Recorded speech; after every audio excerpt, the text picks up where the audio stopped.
Yes. I hope you are all well this evening. I just wanted to do a stream after Don's show.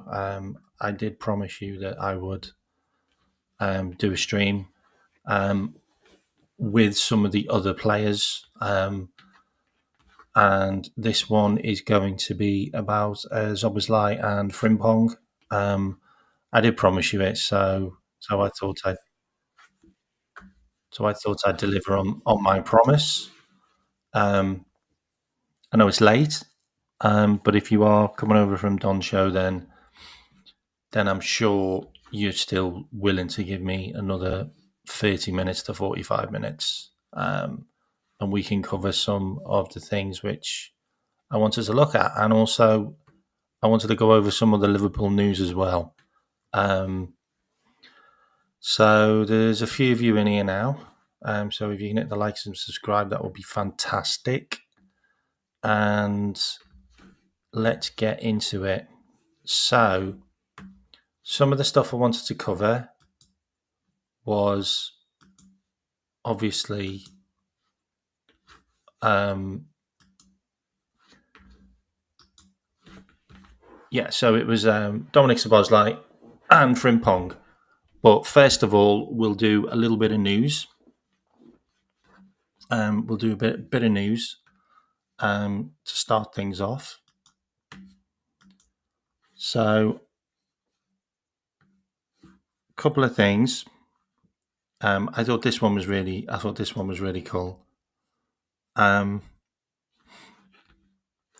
was really cool. If you haven't seen this, then this was the Arsenal goal with the free kick, and you've basically got Alisson setting up the wall against Arsenal.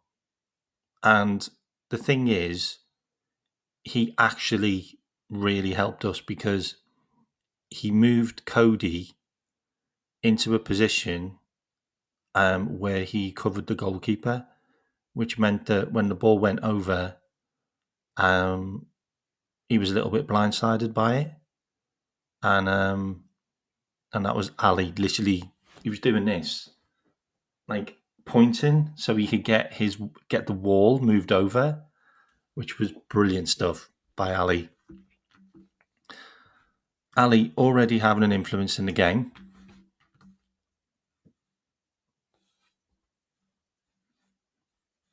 Also, Cody was influential in that wall. Also, Cody, before we signed Cody, there was a couple of transfers that he was looking to make, like as in clubs were coming to look at him. One of them was Leeds, and one of them was Manchester United, and he refused to go. And then 6 months later, he then moved to Liverpool, and he's got 27 GA in 23 matches for PSV before he came to Liverpool. And he says it was God's plan. It was really interesting.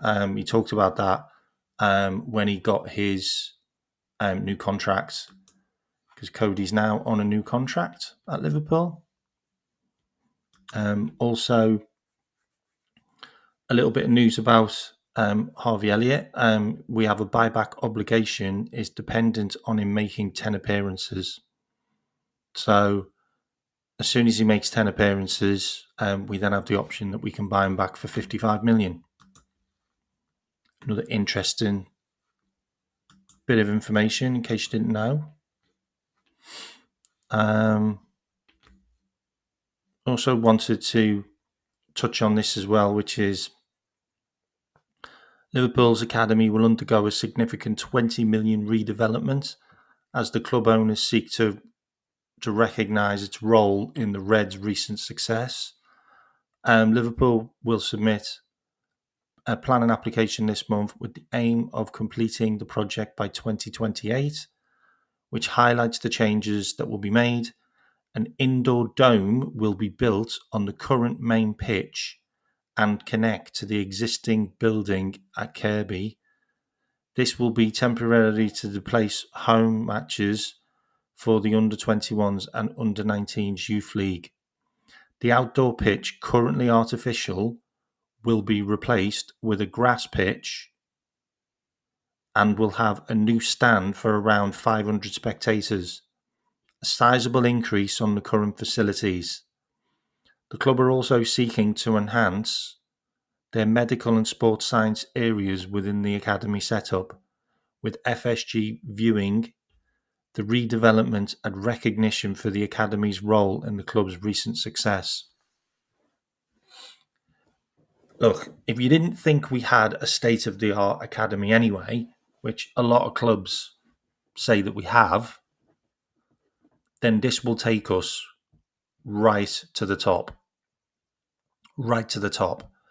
What I find really interesting is our actual training pitch, the indoor one, is only a half a pitch. So this will actually make a full pitch.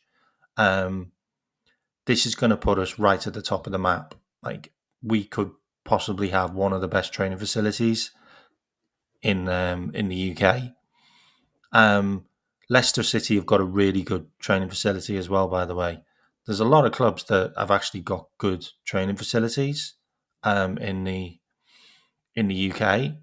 Ours is good, but not as good as some of the others. So this will really put us on the map. And maybe we then start getting more of those type of elite young players into the academy then, because we'll be able to offer them such a good high level of development and having such a good academy. And there's also FSG investing more money into the academy, which is always nice.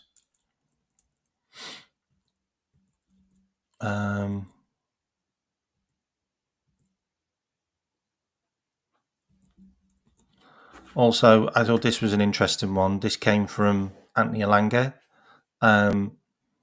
It's been chill. He had a contract with us, and right now he's with Liverpool, but we all think he's a very good player. We've lost a good player, but we've also signed good players. Hopefully we can look ahead and focus on the season.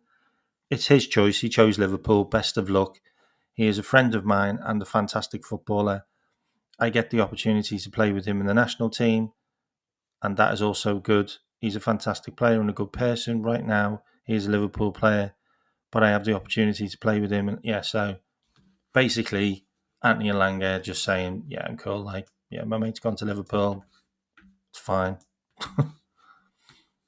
So he's not one of the guys that have said shit about him, which is also good.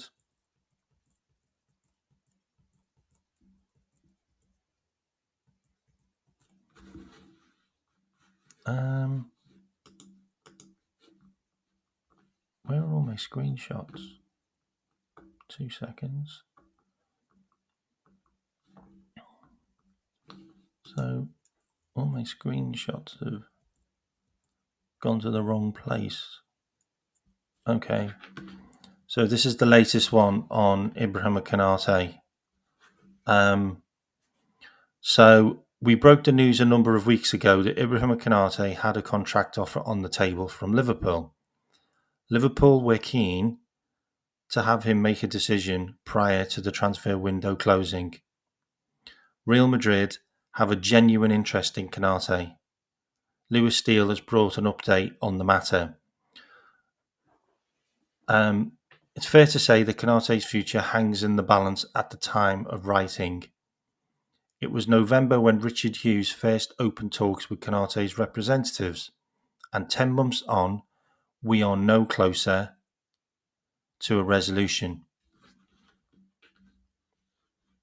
Confidential understands Liverpool remain in talks with Konate's camp and want to wrap up a deal to ensure a position of strength for the future. But there is nothing more to say than that. It is not signed yet, and there has been no definitive indication either way of the direction of travel. But it is a worry for Liverpool, especially after the long-running sagas over contracts last year. Also, big up James for being a member for 3 months. Big up. Also, massive thanks to Hussam for the raid. Big up everyone that's joining from the raid. Hope you're all having a good evening. Loads of Liverpool fans, so let's carry on.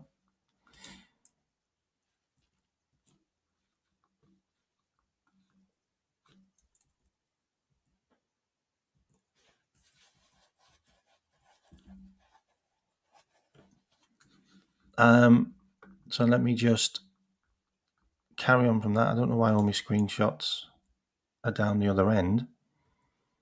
I also wanted to post this as well, which was funny. So the reasons why Ten Hag was sacked. So these are the reasons why Ten Hag was sacked. He didn't get along with anyone at the club, not even his own staff that he had brought to Germany himself. The players didn't understand why doing push-ups was as important as ball work. The atmosphere within the club was extremely cold. The players had no idea what they were supposed to do during the matches. He is now considered the worst coach in the history of the club. That's from the Bild. Like, that is wild. That is wild. That his own people didn't like him. Like, his own staff didn't like him. That is crazy. That is absolutely crazy. I also wanted to talk about this as well. Where is it? So there's this one here from Lewis Steele. Liverpool remain highly interested in signing Guehi. We talked about this on Don's show, by the way. Highly interested in signing Guehi, with multiple sources confirming their desire to bring him into the club. The Reds are reportedly planning another move for him soon, potentially at a reduced price. Also, big up fans. Big up fans. First super chat on the channel. Just want to say thanks a lot, mate. Really appreciate it. Really appreciate it, bro. And I'm glad you're involved. Yeah, the thing is with the Mark Guehi saga is in January he can sign a pre-contract to another club, like, because he's only got 6 months left, which means that he can sign a pre-contract. Like, he's allowed to talk to other clubs. So that is a possibility that could happen. Like, we might even strike a deal with Palace before that. Like, just a deal on the cards. Like, we'll give you this much. And it'll fend people off, but you'll get a good price for him. Like, I can't see us lowballing Palace in January because he's a player that we want. So it wouldn't make sense that we go and try and lowball them, because we know how stubborn they were with not letting us get him. So I think that would be a case of we probably just give them 25 million. Maybe even more. Like, just to get the deal done. Like, just to get that deal done. Also, there's information that's come out now about Liverpool's buyback clause on Quansah. So the buyback clause is 51.5 million, and that's allowing a potential return of him in 2027. So that's an interesting one that we put that in place. And I obviously just told you about the buyback clause on Harvey Elliott. So after he's played 10 games, it's then in place. Also, an update on Cody. So Cody Cody had interest from Bayern Munich. I told you this a while ago. The Bayern Munich might potentially try and buy Cody. I think it took us a year, maybe a little longer or shorter, but it's just a long process. From what I understand, they Bayern have come, but in the end, they have bought Luis Diaz. It's nice, of course. I have experienced it differently myself. Such as a transfer window can be hectic and stressful for a player and everyone around him. That doesn't bother me anymore. It's difficult because a lot is happening. Other clubs come for you, but you may just want to keep to your own. Everyone deals with it in their own way, but it is certainly difficult.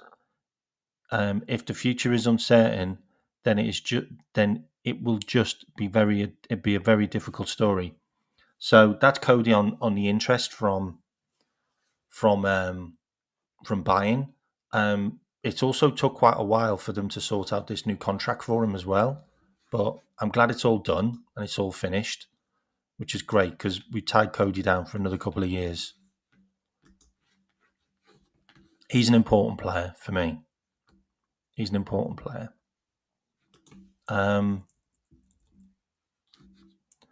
So I always do a couple of funnies. So I'll do a couple of things, couple more bits of news, and then I'll do some funnies. So this one was interesting.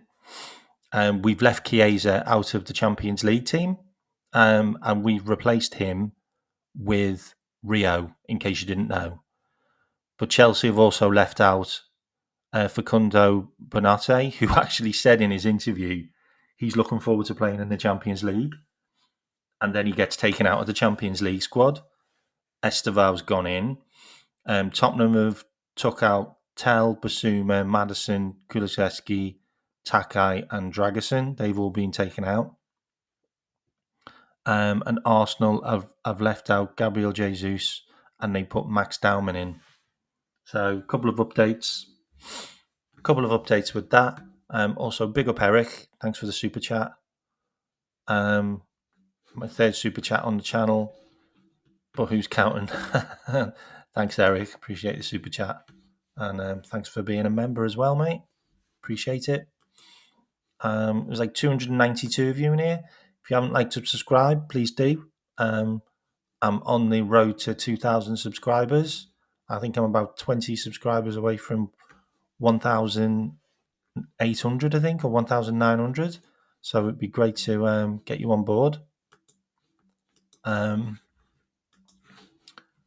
So I'll do a couple of funnies, as I always do.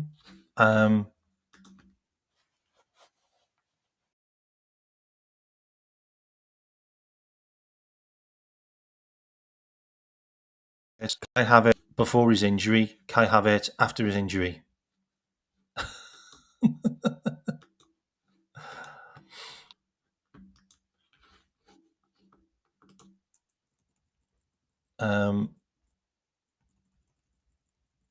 Hang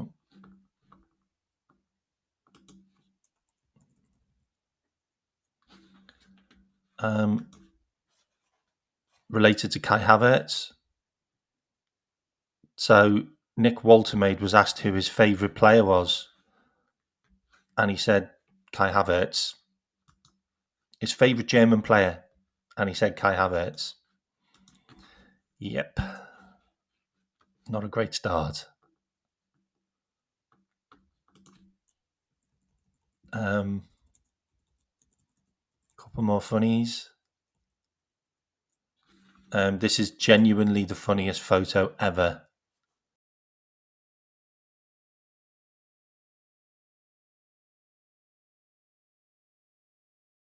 Jadon Sancho basically briefing Ronaldo on what to do. I've got another one for you as well. Hang on. This one's good, and then we'll get into some more news. This one you'll like. Where are we?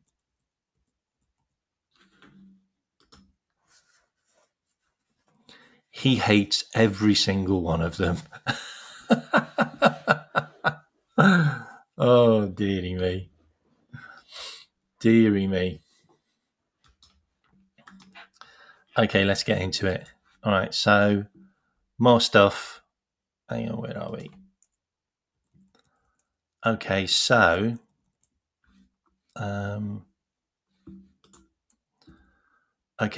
this was an exclusive. So according to sources, Alisson Becker is attracting serious interest from clubs in the Saudi Pro League for a January transfer. The goalkeeper has been subject to lucrative offers worth up to 30 million per year from the Middle East, and suitors who are understood to be preparing bids in the region of 25 to 30 million euros. That's 21 to 26 million euros for the Brazilian international. I know people don't want Ali to go, and I get it, and I do get it, but every player does have a price, and eventually Alisson will probably go. Like, we didn't sign Mamadashvili to be the number 2 goalkeeper forever. Like, I think we signed Mamadashvili to potentially be the number 2 goalkeeper for maybe a season, and then he starts. Like, and I get it. I get it as well. Like, we all fear losing him, but eventually Mamadashvili is there to replace him. Like, he's a 25-year-old goalkeeper. Like, he's not a kid. He's a goalkeeper that's about to hit his prime. So he will replace him eventually. And I've no doubt that he's going to be a special goalkeeper for us as well, Mamadashvili. Like, just in pre-season, did you see some of his saves in pre-season? Like, he's unbelievable. Like, and I don't think we play a lot of football on the floor either as the goalkeeper. Like, I don't see us using the goalkeeper like that. So it will be interesting. It will be interesting. I also found this one quite interesting as well, because I talked about this a lot. This was a post from 2016. Yeah. Liverpool are keen on Swedish youngster Alexander Isak, who has been dubbed the next Zlatan Ibrahimovic. 2016. Like, we were linked with him then. We were linked with him in 2016 when he was a 17-year-old. Like, we got him. We got him. We waited a while, but we got him. We got him. What else have I got for you? So I've got a few bits on Isak, actually, that I thought you might find interesting. So I wanted to cover this. Okay. So Liverpool's data department had flagged Alexander Isak, who was at Real Sociedad, as a potential alternative to Benfica's Darwin Núñez when they were looking for a striker in the summer of 2022.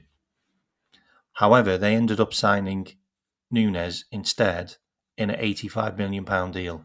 2 months later, Isak went to Newcastle for £63 million. And we know how that ended up. Yeah. And that was under Jurgen Klopp's behest, by the way.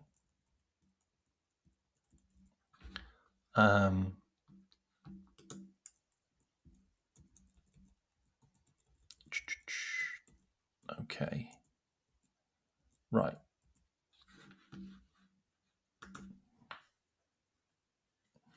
To understand why Isak is prepared to go to such lengths to force through a move, you have to rewind to the spring of 2024.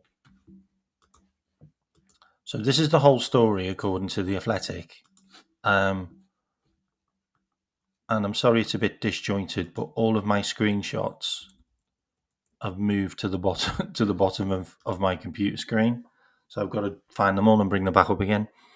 So Isaac still had 4 years remaining on a contract worth around £150,000 per week. But discussions took place between the players' camp and minority Newcastle owner Amanda Staveley over a new deal on improved terms. This is why he forced a move. Okay. This is from The Athletic. Okay. Isaac's stock had risen sharply, having scored 25 goals in all competitions in 2023-2024, and he expected to be rewarded accordingly that summer.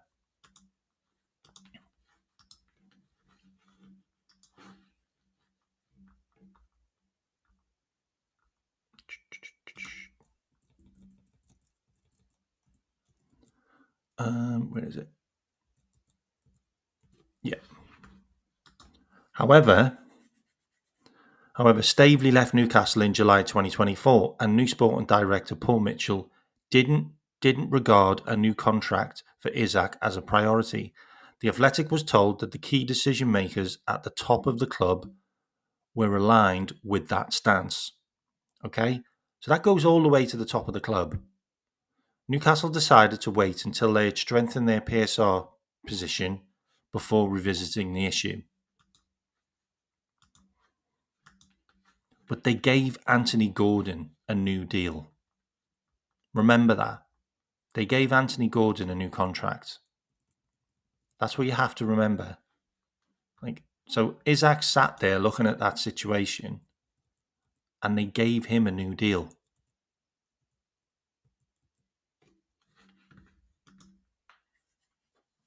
Senior club figures say this was communicated to Isaac's camp.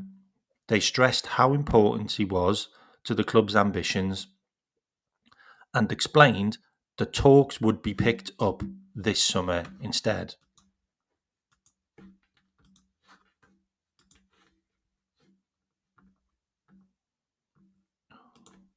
So annoying. Everything's gone to the bottom of the screen.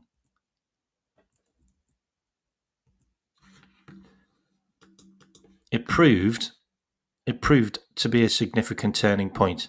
Isaac decided that in order to compete for the highest honours and to be paid accordingly, it was time for him to move on.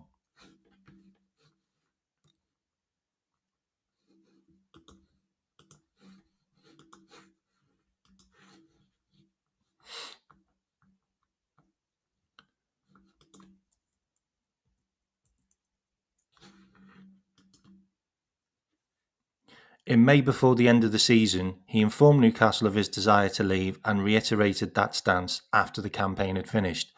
By then, Newcastle were prepared to make him the best paid player in their history, but he wasn't interested. So it's a little too late. It was a little too late. It's like a token effort, isn't it? It's like a token effort. It's like, well, why are you doing it now? Like, you had the chance.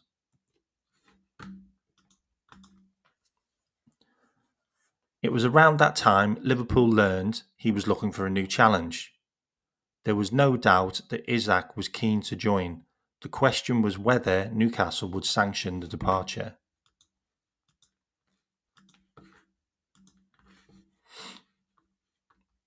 And I think the rest is history.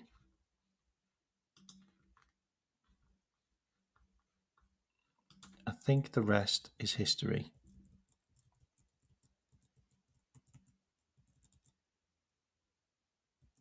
Yeah, that's all I've got for that one.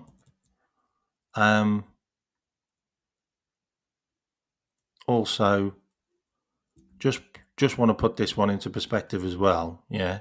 So this is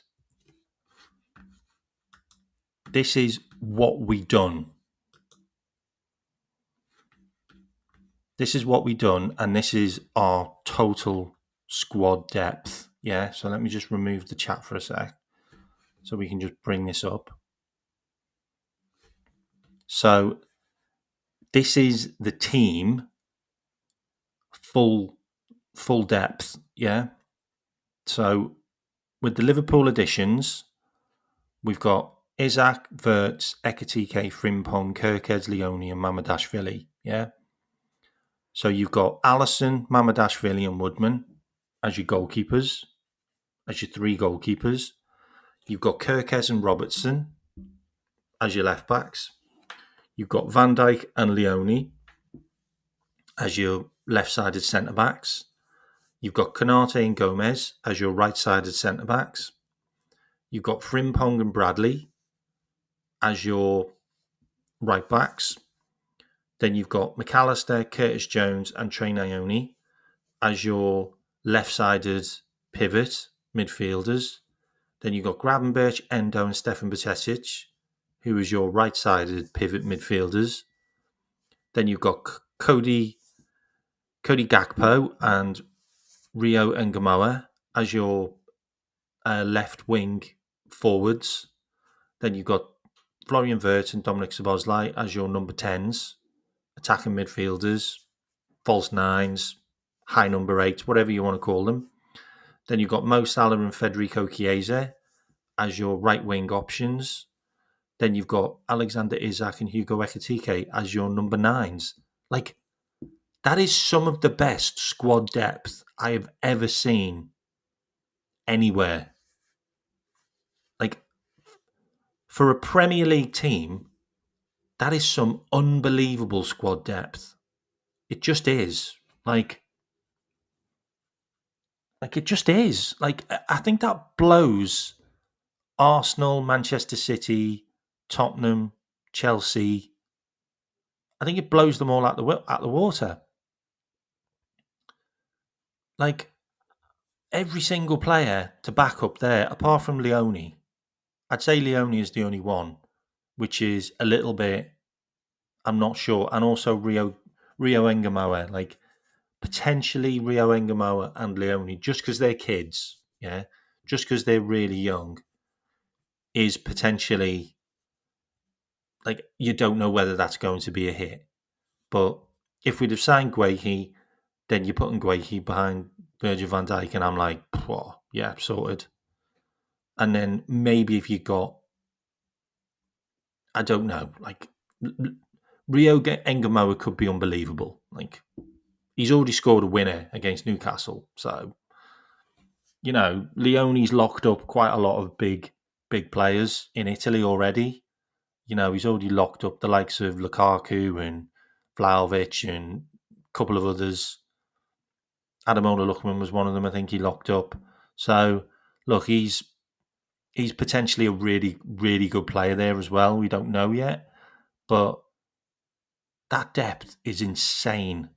Like, we talked about not having enough off the bench last season, and us running the squad too far to the sun, like burning the wings off some of the players. Gravenberch was flogged. McAllister played a lot of games. Mo and Virgil played like 3,500 minutes, which is insane. Robbo got played a lot. Bradley got played a lot and got injured. Konate played a lot of games. Cody played quite a few games as well, to be fair. So it's a case of, I know Dom got flogged as well. So it's a case of just being able to just go, you know what, Burnley away. Yeah, we don't need to play Isaac for that. You know, and then you've got Southampton in the cup. You can swap most players out. You know, being able to have that flexibility. And if you're 2-0 up in games, you can swap 3 players straight away if you want to give them a break, and you're not dropping much off the performance levels. Incredible. Like, I'd never imagined Liverpool to have this much depth. I'd never imagined Liverpool to have so much depth in the squad. Like, unbelievable stuff. And it's just the fact that we've signed so many good players to replace good players. Like we won the league with those players, but I mean, just the depth. And look, at the end of the day, this is how we finished this is what we finished before the international break. 3 out of 3 Premier League wins, beat Arsenal, top of the table, signed Isaac for 130 million. Already bought in Ekitike, Vert, Kirkes and Frimpong. And despite winning the Premier League last season, Liverpool board made the most out of the summer. Like, just fantastic business on and off the pitch. And we've invested 20 million into the academy, to upgrade the academy, to put more training pitches, more state of the art facility in there. I mean, just future proofing.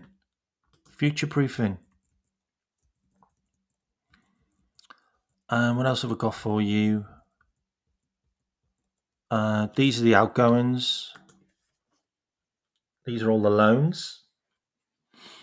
Costas to Roma, Harvey Owen to Crawley, James Balgzagi to Forest Green, Lucas Stevenson to Dundee United, James McConnell to Ajax, Isaac Mabea to Wigan, Lewis Kumas to Birmingham, Owen Beck to Derby, and Miloslav Jaros to Ajax.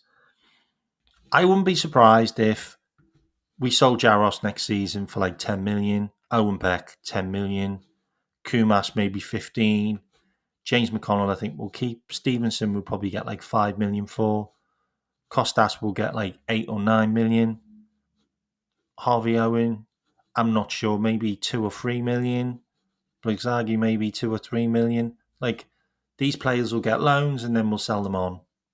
Like, Liverpool probably make about 50 million out of all of those. Maybe 40 million out of all those players who we're not going to miss. Not going to miss them. These are the games we've got coming up. September's another big.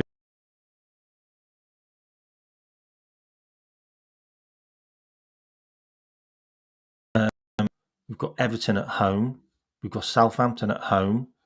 I think we've got Crystal Palace away. And then we have... Is that Atalanta? Can someone tell me whether that's Atalanta? I think that could be Atalanta.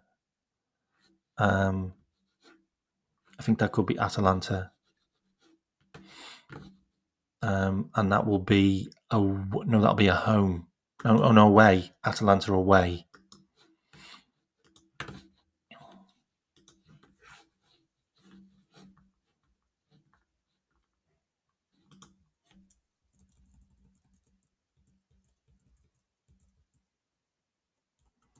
Should we do some more funnies?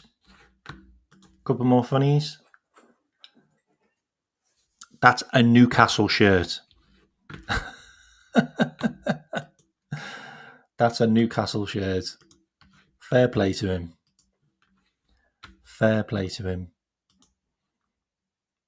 What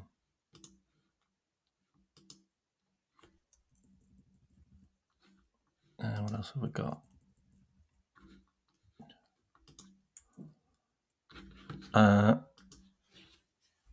Slot's influence is crazy.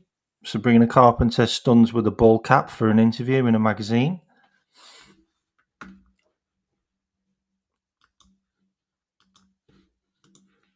Everybody wants to be Arnie Slot.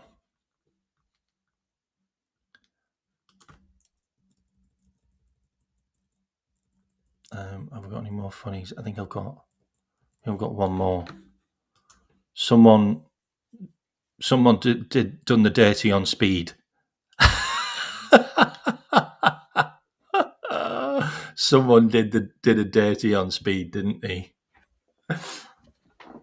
I think that is amazing.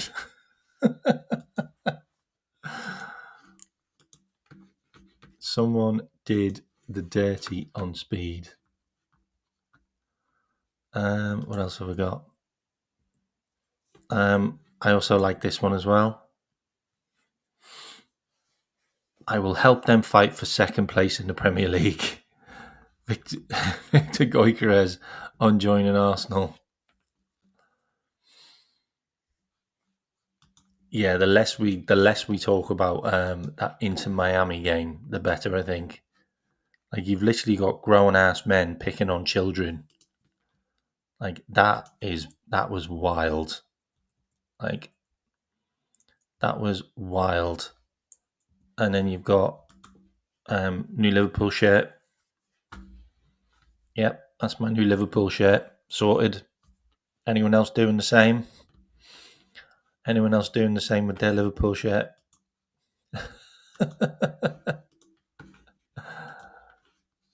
Haven't got any more for you. Hang on.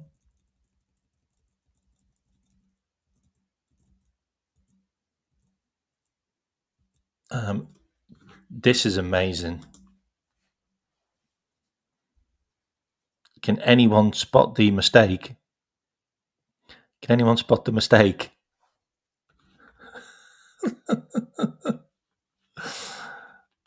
Honestly, like, Cole Palmer is like, has he got any brains?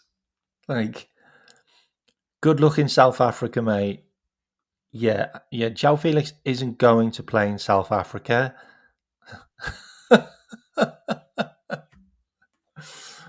Oh my god. What a moron. What a moron, honestly.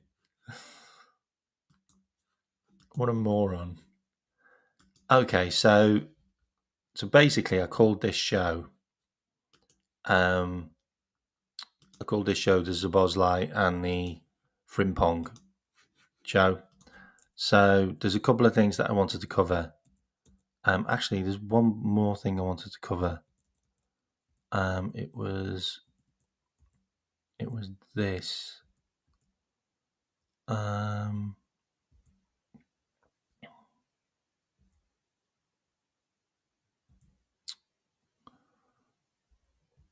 What is it? There's this one here as well. No, actually, wasn't. It was this. So wanted to cover some of the bits around Szoboszlai. Okay, so this was a screenshot from the Arsenal game, and this is the reason why we won the Arsenal game, and this is also the reason why Dominic Szoboszlai was unbelievable against Arsenal, and he's going to be unbelievable if we play him at right back from now on. So if you look at this scenario, yeah, this is the reason why Arsenal didn't break on us. They didn't get any breaks on us, really. They might have on the left-hand side a couple of times because of Kerkez like being too high, but on the right-hand side, it was calm. And it's because when the ball went up into the attack and you've got Wirtz, Cody, Ekitike, Salah, and also the likes of McAllister in there, yeah, from the midfield, up in the attacking third. If Arsenal won the ball, Szoboszlai didn't go any higher than that area. Szoboszlai didn't do a run in beyond, so he wasn't bombing on past Mo Salah. He didn't get himself into the box, so he was out of position. He stayed back in this area here. I'd say it's like maybe the 30-yard line. And he stayed in this area because when the ball went up or when the ball was in the area and Arsenal tried to break, he was there to make sure that there wasn't a break. He was there to make sure that any of our set pieces or any counter attacks against us stopped, because he stayed in this midfield position and he covered this area. and he was so key to everything that we did in the game. It's why he had so many touches in the game. It's why he's had so many touches in the game. Look, I know he's not a right back, but we still play like Trent is in the team. Like, everything goes through the right back position. Look, we're not using Vert in the number 10 like Vert was used in the number 10 for Bayer Leverkusen. That's just a fact. Like, Vert was getting the ball about 85 touches for Bayer Leverkusen most games. He barely touches the ball 50 times for Liverpool now in games. So we're not getting him on the ball enough. But we're still getting the right back on the ball a lot. And if you're... Look, the game was revolving around our right back position for God knows how many years. Maybe 4 years, if I'm completely honest. The right-hand side was totally dominant. Like, with the likes of Trent there and the likes of Mo there. Yeah. We've now got a player that does more running than Trent. Yeah. Defensively, he looks better than Trent. Yeah. And in midfield, he looks more comfortable than Trent. Like, I know he hasn't got Trent's passing accuracy to a certain extent, but he can still ping it. He can still break. He can still run. He can still dictate play. I just think that we're looking for someone to do that job because we've never replaced that job. Like, and it doesn't matter how many times we try different things. Everything seems to go back to the same scenario where you give the ball to Dad, you give the ball to whoever's playing in the Trent position because it's natural, because it's what we've been doing for the last 10 years. You know, we've always been playing this football where it flows through the right-hand side or it flows from the centre-backs from a long diagonal. Szoboszlai could really have made himself that guy. He could have made himself that guy. And look, we all like Frimpong. I think he's a great player, but he's more attacking than defence, and he can't come into midfield, into the centre of midfield. It's not what he does. But there's probably a reason why Kerkez had his best game for Liverpool. Is probably because Dominic Szoboszlai was the outlet on the right-hand side, and Kerkez didn't have to do so much bombing forward. He could stay more left-sided. He could track that runner more. He could be a bit more defence-minded. Didn't have to do a lot of last-ditch tackles. And it might be because Szoboszlai looked really comfortable coming into midfield, which meant that the back three could be a bit more secure. And if the ball was lost in midfield, Dom was there. Or if the ball went wide, Dom could be there because he's got the pace. He's also not being so attack-minded. Look, I don't know. I don't know. I mean, we can all sit there and go, oh, but we're losing Dominic Szoboszlai's attacking prowess. What attacking prowess?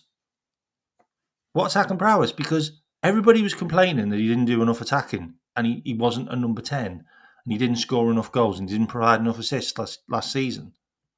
Everybody was complaining that he wasn't that guy. Well, I mean, if he bangs in 5 free kicks this season and he sets up a number of goals from free kicks and corners, then his numbers will be back up there again. And maybe he can do a bit more. Like he's a player that can also come into a game and he can be moved around the pitch. Like, because he's always available, he's fit, he's got so much energy, his engine's insane. Like, we swapped him around in the false 9 against Newcastle for the last 10 minutes of the game. What did he do? He provided an unbelievable assist. I know it wasn't his assist, but he did that dummy because he got into the box and he took away the player that was marking Rio because he was there. So I just think having someone who can do a number of positions and just being available there could really help us. And we may well have stumbled across Trent's replacement with Szoboszlai. I'm just saying. We may well have stumbled across it. It might be by design. I don't know. I don't know whether it's by design. I don't think it is. I think Frimpong was supposed to be that guy, but now that he's injured and he's out till the end of the international tournament, he might not come back and start.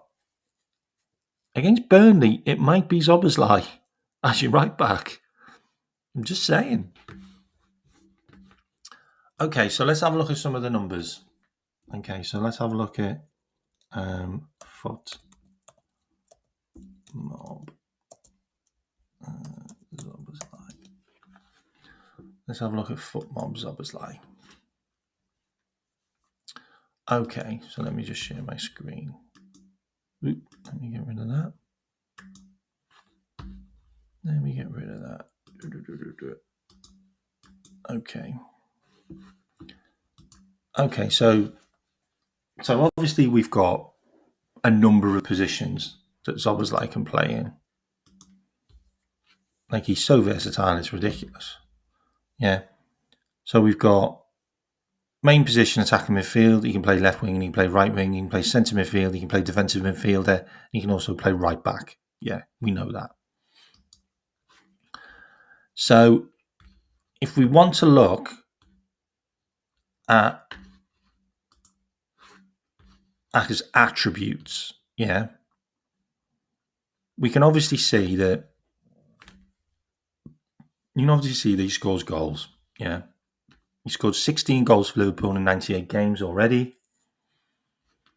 He got 20 goals in 91 games for Leipzig, and he played more attacking for Leipzig. He got 26 goals for Salzburg, and he scored 16 goals for Liefering. He's still only 24, by the way, and he's got 16 goals for Hungary, by the way, in 55 games, which is ridiculous, by the way, for Hungary. That's ridiculous. But you have to look at his numbers, and it's all about this. We'll look at last season. 2 seconds. Let me just look at last season. Can you see my screen okay? Yeah, you can. Okay, so look at last season. Okay, so last season, he got 6 goals in the Premier League, by the way. He got 6 goals out of 7 XG, which means he should have scored 7, but he scored 6, but that's fine. And he had 67 shots, he had 23 on target. These numbers will be dramatically decreased because of the position that he'll play in. He got 6 assists. His passing accuracy was 85%. Now, this is the thing I wanted to cover. I wanted to cover the passing accuracy. Yeah. People say he's a bad passer. No, he's not. He's not. It's 85%. 85% in the number 10 position that he majorly played last season is unreal. Like, that's a really difficult position to have a good pass accuracy because you're so advanced. 54 accurate long balls. And this is the thing I wanted to cover. A long ball is a pass which is it's either 20 or 30 meters. So it's a long pass, yeah? 54 accurate long balls, 65% long ball accuracy. That's there or thereabouts the same as Trent. And we can look at Trent's if you want. Chances created, 56 chances created. That's over a whole season. That's almost 2 chances a game. 2 chances a game that Dom is creating in games. He was very instrumental in what he did as well with the ball. Not so much with the crosses. Maybe you can work on that. I don't know. Maybe we can look at some of his numbers for Leipzig to see whether he was good at crossing for Leipzig, because it might just be something that he's not being told to do. Not a lot of dribbles, but that's fine. He's not there to dribble. Not a huge amount of touches considering 1,600. I don't know whether that's a huge amount. 108 touches in the box is quite good. He was only dispossessed 23 times over the whole season. And he won 24 fouls. Defensive work was pretty good as well. 20 tackles won, 52% tackles completion, 102 duels won, 19 aerial duels won, couple of interceptions, couple of blocks, 133 recoveries. That's unbelievable. And he's won possession 16 times in the final third. No goal, nothing leading to goals, stuff like that. Like really spot on. A lot of his goals were scored inside the box. He scored one from outside the box, which is, I think it was a belter against Leicester, if I remember.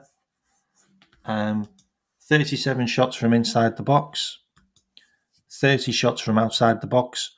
Not really good shooting wise, which is a shame, really, if I'm completely honest. But you can obviously work on that. Let's have a quick look at his numbers in Germany. So this was in the Bundesliga before we signed him, and he scored 6 goals. He scored 2 from miles out. This is total 6 goals, 8 assists, pretty similar. He's got better pass accuracy with us. 79 long balls. Okay, so he provided more long balls and more long ball accuracy, which means that he's got it in his locker. Yeah, he has it in his locker. So he's got better accurate long balls and better long ball accuracy in the Bundesliga, which means he was used more to do that. And he also created 71 chances. His crossing, 47 crosses, 40% cross accuracy, much better in the Bundesliga, which means he was used more to cross the ball. So it's by design that he's not crossing the ball as much, and he's also not dribbling as much. He also had more touches. He had less touches in the opposition box in the Bundesliga, so he's obviously getting further forward for Liverpool. So I find that really interesting that he's got the long ball accuracy in his locker, which is what we will use him for if he's being used on the right hand side as a Trent replacement, basically. Let's have a look at his other season in the Bundesliga just to see whether this was something that he does on a regular basis. Scored 6 goals again and got 8 assists again. This is, hang on. Yeah, this is the year before. Yeah, so same goals, same goals, same assists.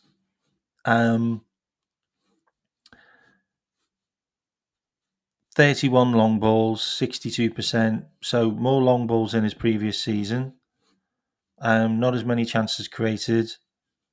Less crosses, same amount, similar. Less touches. More touches in the box. Yeah, so it looks like when we signed him. So when we signed Dom, we didn't use him to what he was used to doing for RB Leipzig. So we haven't used him for long balls. We haven't used him for crossing. And we're not getting the most of him for dribbles as well. So there's like 3 key elements of what Dom can do, which we're not utilising more of. So we're not we're not asking him to ping it when he can. He's clearly got that in his locker. He can clearly dribble, and he can also cross the ball well. But we're not using him for any of those attributes right now. And maybe we will. Maybe we will. Like, that's something we probably have to look at. What I did want to do is I wanted to quickly look at Dom's games that he's played for us. Okay, so we've got Arsenal. He obviously got an 8.5 against Arsenal. So let's have a look at his. Can you see that? Yeah, you can see that. Hang on. Let's just make that bigger. Let's just get rid of the chat again. Sorry. So let's just have a look at his numbers. So these are Dom's numbers. Obviously played the whole game again. He's only 24 as well, by the way. People seem to think he's a lot older. He had one shot in the game, and he scored. 90% passing accuracy, by the way. 47 out of 52 passes. That's unreal. 14 defensive contributions. 81 touches. He touched the ball more than any other player, by the way, for Liverpool. We need to understand this. He did play the Trent role to the T. 10 passes into the final third. 5 out of 9 accurate long balls. And 1 out of 2 crosses. 2 tackles, 6 clearances, 5 headed clearances, 5 recoveries. 2 out of 3 duels, 1 out of 1 aerial duels. He played a perfect game for me. We also have to look at Wirtz as well, by the way, because this is probably one of his best games for us so far. 71% pass accuracy, 8 defensive contributions, created 1 chance, 1 out of 2 shots on target, 46 touches. Not enough. 3 touches in the opposition box. 6 passes into the final third. Like, we're just not giving him the ball. Like, 5 out of 6 ground duels. Like, that's not his job. Like, we didn't sign Wirtz to be a Henderson. We didn't sign him to go running around, tackling players, winning duels. Like, that's not what we signed Wirtz for. We signed Wirtz to be the creator. He needs to get the ball. Dom had the ball 86 times. Wirtz had the ball less than 50 times. There's a big difference. Liverpool still play with Trent, even though he's not in the team anymore. It's still how we play football. I know you don't want to hear it. But that's how we play football right now. Like, Mo Salah had 32 touches in that game. No wonder Mo didn't have a good game. We never gave him the ball. Cody probably had more touches than Mo. No, Cody only had 32 touches. Everything was through Dom. Everything was through Dom. And Gravenberch, 67 touches for Gravenberch. So it was Dom to Grav. Like, Virgil probably had a lot of touches. 92 for Virgil. Canate, 54. Yeah, it was all to Virg. McAllister, 37. How many touches? 55. Yeah, it was all Dom, Grav. That was it.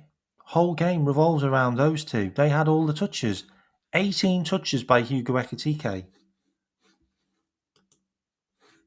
Really interesting to see how Liverpool have incorporated Dominic Szoboszlai into basically the inverted right back. Like, It's hard not to see it. Let's have a quick look at how he played against Newcastle to see whether we've got similar numbers. Okay, let's see whether we've got similar numbers for Dom against Newcastle. So, yeah, 90% he got in the last one. He got 89% in this one. 58 touches, still a lot of touches, by the way, for a right back. 10 passes into the final third, same as Arsenal. 4 out of 8 accurate long balls, same. One less ground duels. Grav, 58 touches, similar. Yes, similar scenario here. Mo, did Mo get more touches?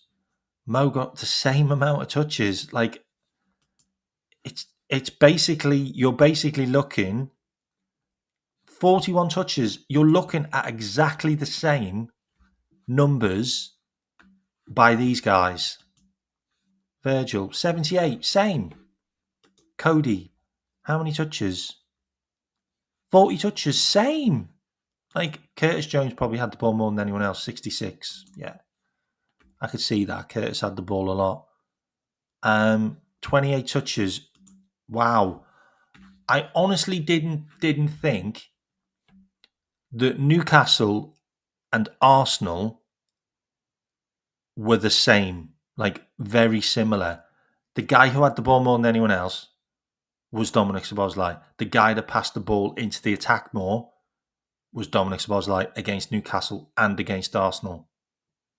Really, really interesting to see that.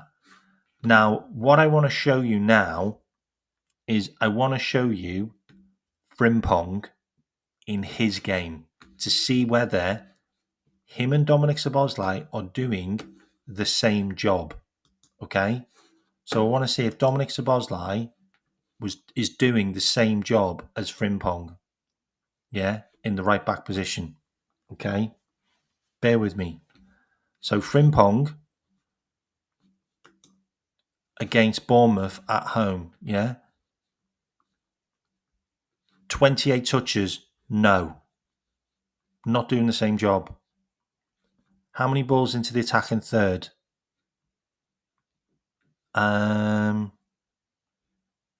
balls into the attacking third. No balls into the attacking third. Lower pass accuracy. Touches in the opponent box, none. Passes into the final third, 1. Do you see the difference? Now look at Dom in this game. 97 touches. Are we like? I don't need 8 into the final third. He did 10 in the last game. 57% accurate long balls. It's the same. It's exactly the same. Dominic Szoboszlai. He's doing the right back position from the number 8 position, from the DM position. Dom's doing all the same stuff in that area than he was when he was in the right back. Because guess what? When he plays for Liverpool as a right back, he spends a lot of time in the transition and when we have possession in the midfield area anyway. And he's comfortable there. Let's have a look how Mo got on. Mo got 50 touches, standard Mo. Mo has a good game when he gets 50 touches. And he obviously scored. 2 chances created. 9 touches in the opposition box. That's more like Mo. Cody. More touches in the opposition box. Verts. More touches. This is a better game from Verts. More touches. 5 touches in the opposition box. 12 passes into the final third. Accurate long balls. 4 out of 4. Much better from Wirtz in that game. Ekitike didn't have many touches again. 33 touches was the most touches he's had in any game. 2 out of 4 shots on target. 1 big chance missed. 4 touches in the opposition box, and he scored. Absolute bagsman. Absolute bagsman. Really interesting to see the difference between Frimpong and the difference between Szoboszlai. Szoboszlai is the better right back for Liverpool. Structurally, possession-wise, creative-wise, like Frimpong is a brilliant footballer. Like, I'm not saying he's not. Like, if we look at Frimpong, we look at Frimpong for what he's done in the Bundesliga, yeah? I mean, just look at his numbers, okay? He scored 5 goals, all inside the box, all from the left-hand side, from the right-hand side. 5 goals, 5 assists. Pass accuracy is 84%, pretty good in that position. Accurate long balls, not great. Chances created, 30, decent. Crosses, not great. Successful dribbles, not great. Touches in the opposition box, 117, that's high. Won a fair amount of tackles, 75% of his tackles won. 102 duels won. Not great on the aerial duels, not great on interceptions.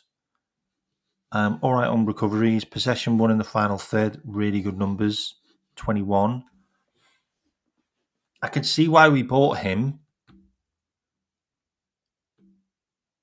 but I'm looking at him as a right winger. I'm really looking at him as a right winger. And if you look at his previous season, he got 9 goals, all in that area where Mo scores all his goals. 9 goals, 7 assists. Pass accuracy was decent. Chances created, 45. Successful crosses, 27. Cross accuracy is poor. Successful dribbles isn't great. Touches, 1,400. Not bad. 228 touches in the opposition box. Blimey, that is a lot. That is a lot of being able to get the ball in the opposition box. I look at Frimpong and I see a guy that can play right wing, and I see a guy that can fill in as a right back. But I look at Dominik Szoboszlai and I feel like the right back position that can invert into midfield is made for him. It's made for him. I feel like it's made for him. I feel like we've got our Trent replacement, and it's not Frimpong. It's Dominik Szoboszlai. And I don't know how you feel about it. I genuinely don't know how you feel about it, because I don't think we've seen it happening, but it's happened. And you look at his game, and Dom's game doesn't change. Doesn't change whether he's in midfield. It doesn't change whether. So if we look at the Bournemouth game, let's roll back to the Crystal Palace game. Okay, played in midfield against Crystal Palace. Okay, so you got Dom. Got a 7.8 and he got an assist in that game, yeah? So let's look at Dom's numbers again.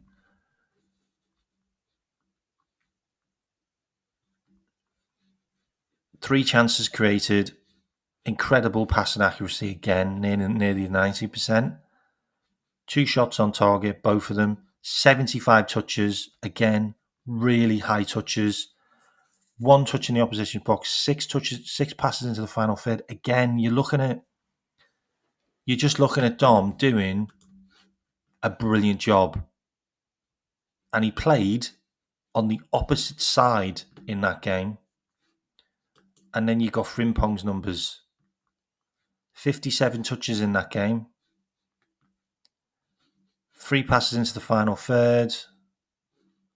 3 touches in the opposition's box. And obviously he scored his goal, which was a fluke. I'm sorry, it was a fluke.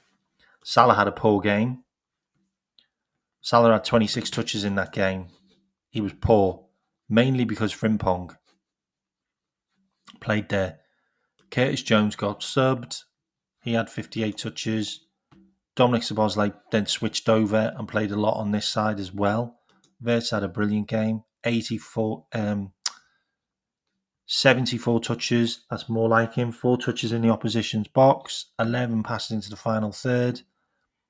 That's more of what Wirtz can do. Really, really interesting game, that. But nothing changes for Dom. Nothing changes for Dom. Dom's game doesn't change.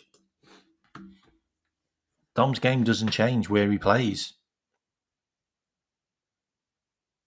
I think we've got Dom. I think we've got our right back for the rest of the season now in Dominic Szoboszlai.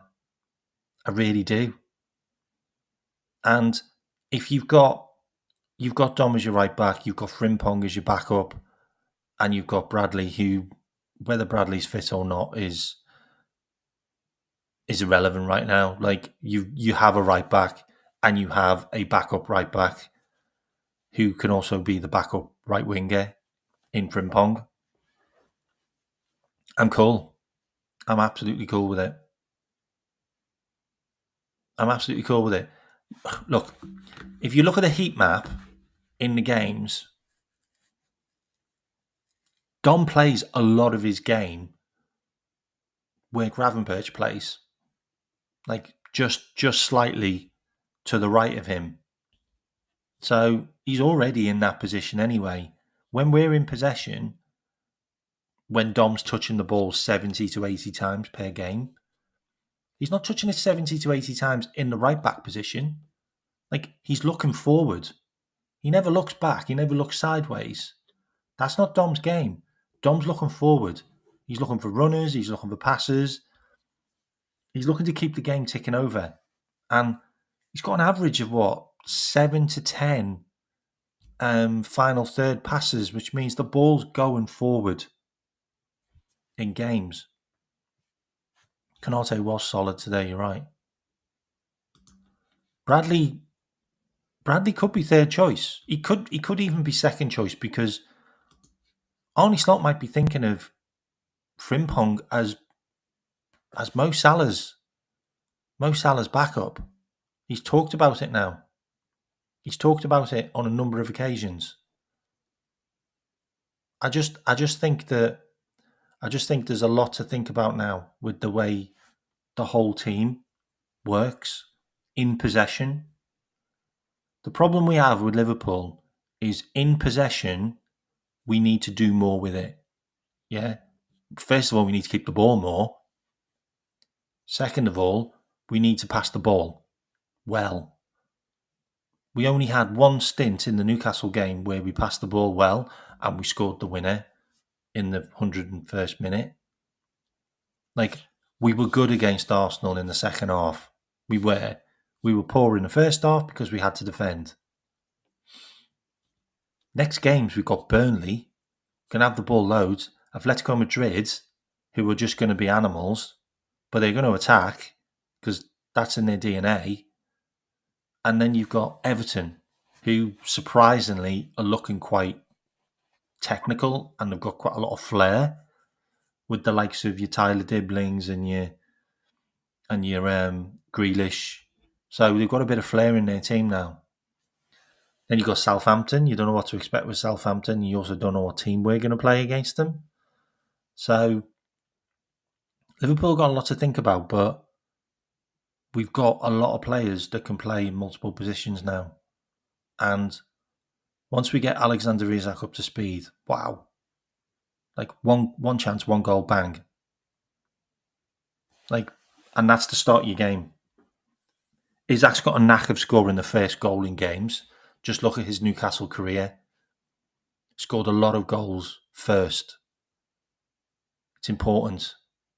It's the hardest thing to do, score the first goal, especially in the first half. Liverpool could put teams out of sight in the first half. 2 quick goals, bang. That's what Man City did for 4 seasons. They scored 2 goals quickly, other team was done. Like pure catch up. And something we need to work on is definitely set pieces. I thought against Arsenal we were good. I thought against Newcastle we were pretty good until we did some dumb stuff where we started playing the high line. But Liverpool dropping the defence all the way back does help us. Does help us against the likes of Arsenal. We didn't concede a set piece against Arsenal, and they tried. They had like 10 corners. They had God knows how many lumps into the box. Newcastle did the same. Loads of long throw-ins. Goalkeeper kicking the ball all the time. Like if you can defend against that well, then you've got a great chance. So I wasn't expecting to do this long actually, but there's 200 of you in here still, so big up everyone that's still here. If you can like and subscribe, I'm going to head out of here. If you want to join my membership, it's 99p. Become a member. I've got the Conspiracies and Rabbit Hole show every Sunday, which you can get involved in. I've also got loads of behind-the-scenes footage of me at Anfield that you can check out on the channel. If you don't want to become a member, that's cool, but please be a subscriber. It's free, and hit the notifications bell. And you all have a wonderful weekend. And obviously, England are playing tomorrow, so check that out. And I will see you all on Sunday up the Reds. Good night. Catch you later.